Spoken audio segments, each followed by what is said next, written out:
উপযুক্ত জমি বা বড় পুঁজি কিছুই ছিল না, তবু শখ আর সাহসকে পুঁজি করে মাত্র 2টি স্ট্রবেরির গাছ থেকে চারা উৎপাদন শুরু। 3 বছরের নিরলস পরিশ্রমে গড়ে তুলেছেন এক অভিনব বাগান। এলাকায় তিনি এখন পরিচিত স্ট্রবেরির রেজাউল নামে।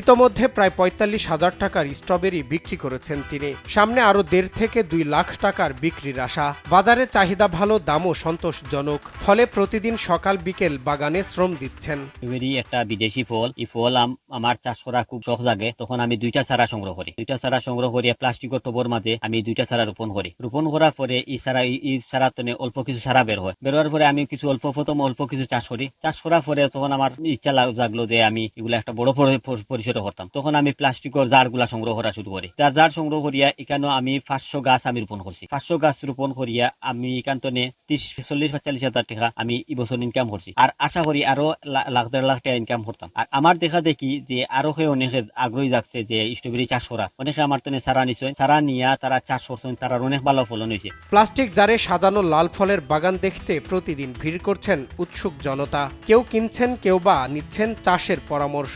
বড়লেখা বাজারে সচরাচর স্ট্রবেরি পাওয়া যায় না। আমরা এই বাগানে এসে একদম প্রাকৃতিক এবং সুস্বাদু স্ট্রবেরি আমরা নিয়ে যাই অত্যন্ত রিজনেবল প্রাইজে। একটি দুর্গম পাহাড়ি এলাকার মধ্যে এই মাটিগুলো ভালো নয়, এই মাটি সংগ্রহ করে টবের মধ্যে যেভাবে 5 থেকে 600টি স্ট্রবেরি গাছের চারা রোপণ করেছে এবং গত বছরও তিনি এভাবে করেছেন এবং ভালো ফলন হয়েছে। তিনি পারিবারিক চাহিদা মিটিয়ে আত্মীয় স্বজনদেরকে দেওয়ার পরেও যেগুলো রয়েছে সেগুলো তিনি বাণিজ্যিকভাবে বিপণন করেন। আমার কোনোদিন স্ট্রবেরি চাষ হয় নাই। রেজাউল করিমের স্ট্রবেরির মধ্যে প্রায় 4 থেকে 500 চারা করে উনি লাভবান হয়েছেন। আমিও স্ট্রবেরি চাষ করার পরিকল্পনা করছি এবং লাভবান হওয়ার চেষ্টা করছি ইনশাল্লাহ। এবং পর্যাপ্ত ফল ধরানো, যেটা নজিরবিহীন আমার কাছে, আর ইউটিউবে এরকম অনেকটা কম দেখা। কিন্তু শৌখিন বশত অনেক 5-6টা এটা করছে, কিন্তু এরকম বাগান পর্যায়ে একটা ইউটিউবের মধ্যে এটা অনেকটা কম বোঝা গেছে। সুতরাং আমার এখানে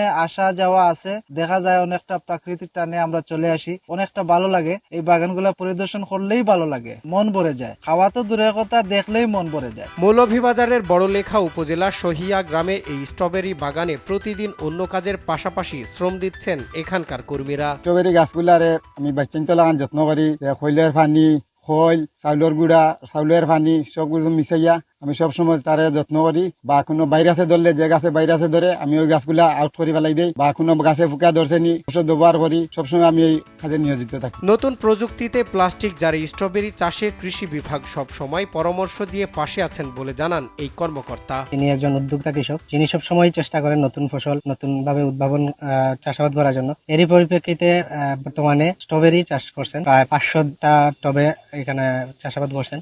এরই পরিপ্রেক্ষিতে আমরা উপজেলা কৃষি অফিস সবসময় আমরা পরামর্শ বায়ো ফার্টিলাইজার এবং বায়ো পেস্টিসাইড দিয়ে চাষাবাদের জন্য আমরা সবসময় পরামর্শ দিয়ে থাকি। এখানে উদ্যোক্তা যারা আশেপাশে যারা উদ্যোক্তা আছে, উদ্যোগী কৃষক, তারা সবসময় এটা দেখে এবং এটা। এদিকে কৃষি কর্মকর্তা জানান, পাহাড়ি জমিতে তরুণ উদ্যোক্তা রেজাউল করিম স্ট্রবেরি চাষ করে লাভবান হওয়াতে অনেক কৃষক স্ট্রবেরি চাষের প্রতি আগ্রহী হয়ে উঠেছেন। বড়লেখা উপজেলার নতুন কৃষি উদ্যোক্তা রেজাউল করিম, উনি বিগত 3 বছর যাবৎ স্ট্রবেরি চাষ করে যাচ্ছেন। চলতি বছর প্রায় 400 পানির বোতলে এনে স্ট্রবেরি চাষ করেছেন এবং এখান থেকে ইতিমধ্যে প্রায় 40 থেকে 50,000 টাকার স্ট্রবেরি বিক্রি করেছেন। এবং এই যিনি বর্তমানে যে জায়গাটাতে স্ট্রবেরি চাষ হয়েছে, এটা আসলে একটি পতিত এবং টিলাভূমি এবং পাহাড়ি জায়গা। সাফল্য দেখে অত্র উপজেলার অনেক কৃষকই আমাদের কাছে এসে স্ট্রবেরি সম্পর্কে জানতে যাচ্ছেন।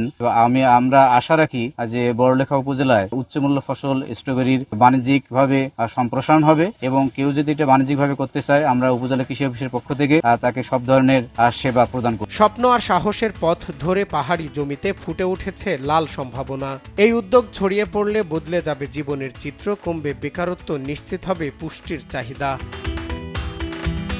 সজল বিশ্বাস, নিউজ ডেস্ক, দেশ টিভি।